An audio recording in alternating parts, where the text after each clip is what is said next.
Hello friends, we are going to talk about the human evolution. हम लोग human evolution यानी कि मानव के जैव विकास के बारे में बात करने जा रहे हैं। ये छोटा सा पोर्शन है, लेकिन एक क्वेश्चन वो लोग बनाते हैं, क्योंकि इतने सारे चैप्टर्स होते हैं, सब में से एक ही में से तो नहीं बना सकते, तो एक वो चुना करते हैं आपकी नॉलेज को टेस्ट करने के लिए। तो सबसे पहले ह्यूमन इवोल्यूशन में हम लोग बात कर रहे हैं एंथ्रोपोलॉजी। एंथ्रोपोलॉजी किसको बोलते हैं? Study of evolution of the man. मानव के जैव विकास के अध्ययन को एंथ्रोपोलॉजी कहते हैं। जैसे कि बायोडाइवर्सिटी में आपने देखा होगा कि जितना भी बायोडाइवर्सिटी का लॉस हो रहा है, उसके लिए वर्ड यूज़ किया उन्होंने बिकॉज ऑफ एंथ्रोपोजेनिक एक्शन। मानव के कार्यों के कारण सबसे अधिक जैव विविधता को हानि हो रही है। अच्छा पॉइंट है वैसे तो। अब विश्व के अलग अलग भागों में मानव के जैव विकास का अध्ययन जब किया जाने लगा, तो जो आर्कियोलॉजिकल डिपार्टमेंट थे उनको अलग अलग प्रकार के जीवाश्म मिलने लगे। जीवाश्म का मतलब होता है फॉसिल, जो पृथ्वी के गर्भ में समा जाते हैं, पत्थर पर उनका प्रिंट बन जाता है, उसी को हम लोग जो है जीवाश्म यानी कि फॉसिल कहते हैं। अब कौन कौन से फॉसिल कब कब मिले, इसमें से पहला क्वेश्चन तो ये बनता है। तो इसके लिए मैंने कोड दे रखा है DRAHHENNHS। ये याद करना पड़ेगा आपको, DRA फिर HHNS। D फॉर ड्रायोपिथिकस नाम का जीवाश्म मिला, फॉसिल मिला। R for Ramapithecus, A for Australopithecus, HH for Homo habilis, HE for homo erectus, N for Neanderthal man and HS for Homo sapiens which is also called the modern man. Okay, ये sequence में बना सकते हैं वो लोग question कि सही sequence fossils की बताइए, तो आपको याद होना चाहिए। अब मैं सबसे पहले फॉसिल जो मिला ड्रायोपिथिकस, उसके बारे में आप लोगों को बताने जा रहा हूँ। ड्रायोपिथिकस नाम का जो जीवाश्म था, फॉसिल जो था, वो 15 मिलियन ईयर्स अगो, करोड़ों साल हो गए था, 15 मिलियन ईयर्स अगो उसका जो है जीवाश्म मिला था। वो किसके समान था? कपी माने बंदर, एप के समान था। और वह जो है चिंपैंजी और गोरिल्ला के समान वॉकिंग किया करता था। और उन्होंने कुछ नहीं बताया अपनी एनसीईआरटी ने। होने को देखो बहुत सारा मैटर होता है, किताबों की किताबें लिखी पड़ी हैं ह्यूमन इवोल्यूशन पे, हमको एनसीईआरटी का मैटर देखना है। फिर दूसरा इवोल्यूशन के दौरान जो फॉसिल या जीवाश्म मिला, उसका नाम था रामापिथिकस। रामापिथिकस भी कपी ही था, प्राइमेट था। 15 मिलियन वर्ष पूर्व यानी कि ड्रायोपिथिकस के समान ही यह जीवाश्म प्राप्त हुआ था। ये कैसा था? ये कपी के समान नहीं था, ये मैन लाइक था। He was just like a man, आदमी के समान था। इसके जो जीवाश्म थे वो इथोपिया के अंदर प्राप्त हुए, यानी कि अफ्रीका के अंदर प्राप्त हुए। सब 20 लाइनें हैं, याद कर लो, एक क्वेश्चन आपका बनता ही है। Then comes your third fossil, जिसका नाम है ऑस्ट्रेलोपिथिकस। ऑस्ट्रेलोपिथिकस जो है वो 2 मिलियन ईयर्स अगो मिला था। और कहाँ मिला था? इन ईस्टर्न अफ्रीकन ग्रासलैंड के अंदर इसका जीवाश्म मिला था। यानी कि मानव का जैव विकास कहाँ हुआ? अफ्रीका में हुआ। ईस्ट अफ्रीका बहुत जगह पर आ रहा है, यहाँ पर भी ईस्ट आ रहा है, तो ईस्ट अफ्रीका के अंदर यहाँ पर अफ्रीका आ रहा है। तो ये क्वेश्चन भी एक जनरल पूछता है कि मानव का जैव विकास कहाँ हुआ था? तो अफ्रीका के अंदर, वो भी कौन से में? ईस्ट में। ये जो ऑस्ट्रेलोपिथिकस मानव इन्होंने सोचा था जीवाश्म के आधार पर, उसका अध्ययन करने पर उन्हें मालूम पड़ा कि वह पत्थर के औजारों से शिकार किया करता था। पत्थर के औजार जो होते थे वो ऐसे होते थे, ऐसे हुआ करते थे, जिनसे वो मारा करता था जानवरों को अपने भोजन के लिए। तो he hunted with the stone weapons. लेकिन ज़्यादातर वो क्या खाता था? फल खाता था, शिकार करता था जानवरों का, लेकिन एसेंशियली ही एट फ्रूट्स, वो फलों को खाता था। देन कम्स योर, अच्छा पॉइंट है, ऑस्ट्रेलोपिथिकस बन सकता है। अब दूसरा फॉसिल चौथा नंबर का जो मिला एंथ्रोपोलॉजिस्ट को, वो था तुम्हारा होमो हैबिलिस, HH। ये पहला फॉसिल ऐसा था जो मानव के समान था। हालांकि मानव तो यहाँ भी था, लेकिन पहला फॉसिल जो मानव के समान था वो कौन था? Homo habilis. उसको होमिनिड भी कहते हैं। यह शाकाहारी था। अब इसकी जो ब्रेन की कैपेसिटी थी, यहाँ से आपका एक क्वेश्चन बनेगा, मैंने इसीलिए उसको एंड के अंदर लिखा है बढ़ते हुए क्रम के अंदर।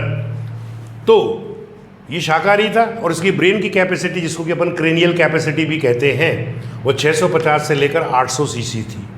छोटा सा ब्रेन था, छोटी सी स्कल थी, छोटी सी क्रेनियल कैपेसिटी थी। Then comes your Homo erectus. Erect मने खड़ा होना, तो होमो इरेक्टस, जिसको अपन लोग बोलते हैं जावा मैन। यह 1891 के अंदर इसका फॉसिल प्राप्त हुआ। जावा मैन का नाम क्यों रखा? क्योंकि जैसे जावा है, सुमात्रा है, बोर्नियो है, ये छोटे छोटे से द्वीप थे। वहाँ जावा नाम के द्वीप के अंदर हमको जो है होमो इरेक्टस का फॉसिल मिला। ये मीट खाता था साहब। पहले वाला तो दोनों खा रहा था, शिकार करता था और फल खाता था, लेकिन ये प्योरली मीट खाता था।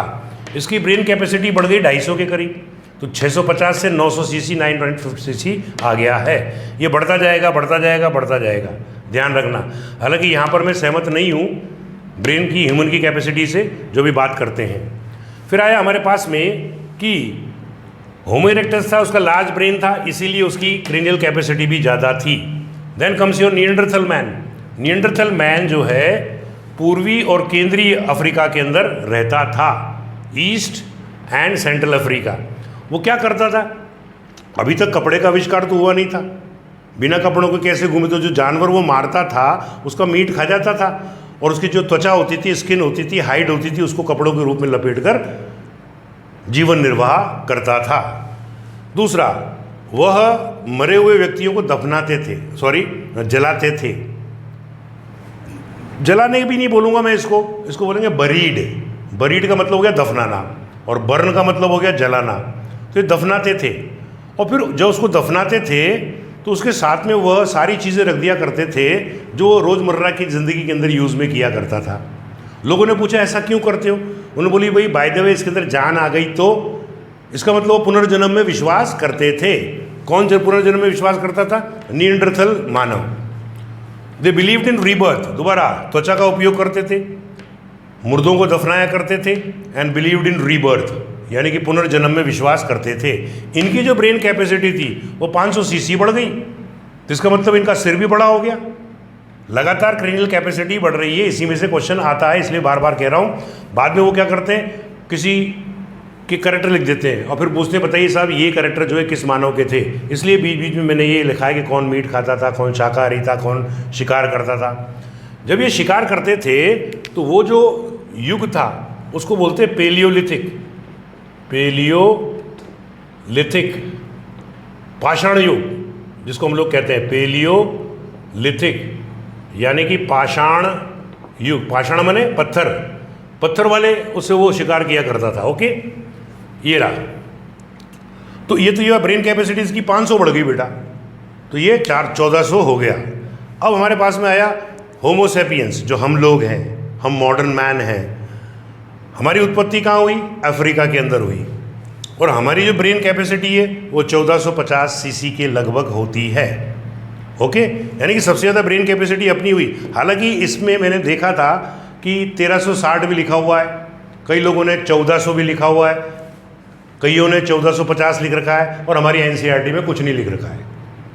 तो अगर ये आता है तो 1450 के करीब अपन लिख देंगे।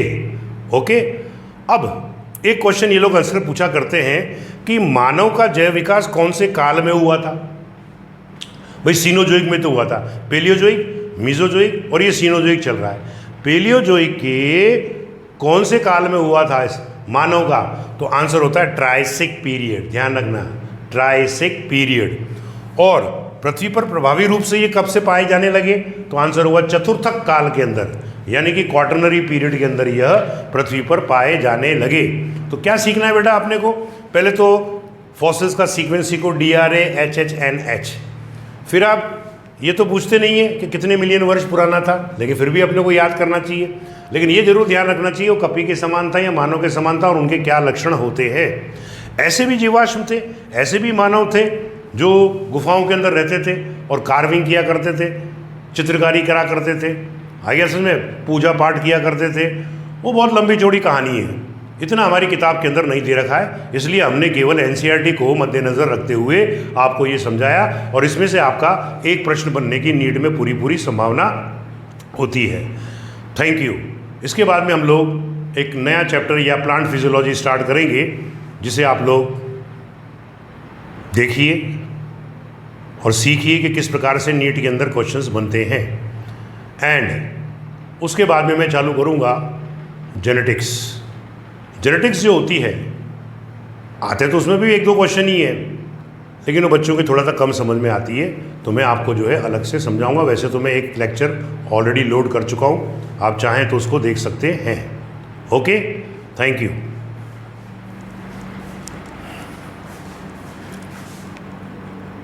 11 मिनट का